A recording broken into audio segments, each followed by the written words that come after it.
You've probably heard the phrase, is the glass half full or half empty? Supposed to be about optimism versus pessimism. But what if a glass of water was literally half empty, not half full of water? I mean, the water itself was only half there. Yeah, things just got weird. Okay, let's set this up. Take an ordinary drinking glass. You pour in some water, but instead of filling it halfway, something impossible happens. The water itself is half missing, like the universe pressed delete on half of its molecules. So in this scenario, the glass still looks like it has water in it, but it doesn't behave the way water normally should, because water isn't just a shapeless liquid, it's billions of molecules tightly packed together. Remove half of them, and you've basically broken water. Let's break it down. If half the water molecules suddenly vanished, the remaining ones wouldn't just sit there politely.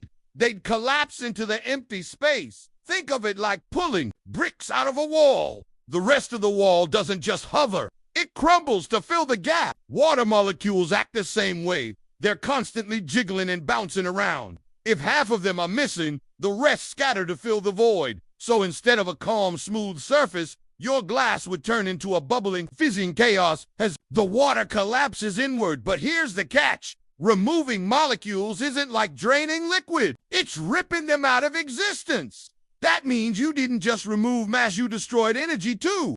And physics hates that. Normally, energy can't just disappear. If half the molecules vanish, something has to give. The rest of the universe might notice the imbalance that could unleash a violent chain reaction, almost like an implosion. So, in less than a blink, your half-empty glass might explode not outward, but inward, crushing itself as air rushes in to replace what's missing. And we're not done. Water isn't just water.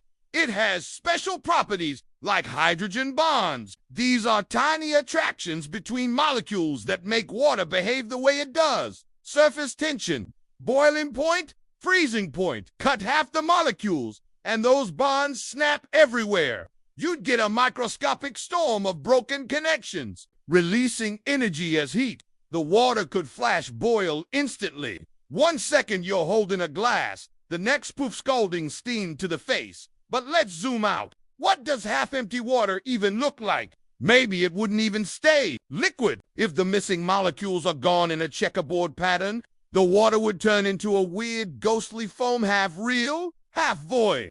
Try dipping your finger in, and it might just pass through the empty parts, like putting your hand through Swiss cheese.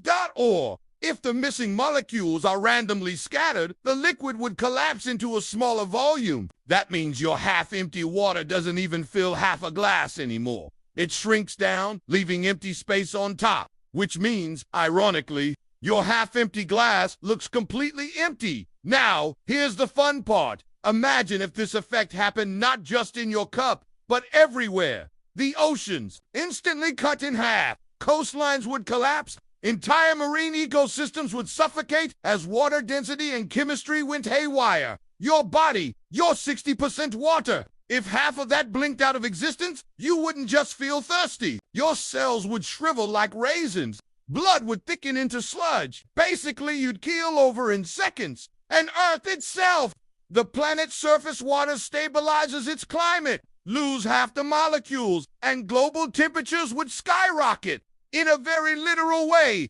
optimism versus pessimism wouldn't matter because we'd all be toast. So what's the big reveal here? A glass of water being literally half empty isn't just a quirky thought experiment. It's a cosmic glitch. A single broken glass could unravel the rules of physics, unleash bursts of energy, and hint at the terrifying truth. The universe only works because nothing is missing. Final wrap-up. Next time someone asks if the glass is half full or half empty, remember, both answers are comforting because the truly scary option is that it's literally half emptied at that point. It doesn't matter if you're an optimist or pessimist or just a steaming cloud of X-human. Thanks for sticking around. If you enjoyed this wild dive into a broken glass of water, make sure to hit like, drop your own what-if ideas in the comments, and subscribe for more strange science scenarios. After all, the universe is full of questions, and sometimes it's only half an answer away.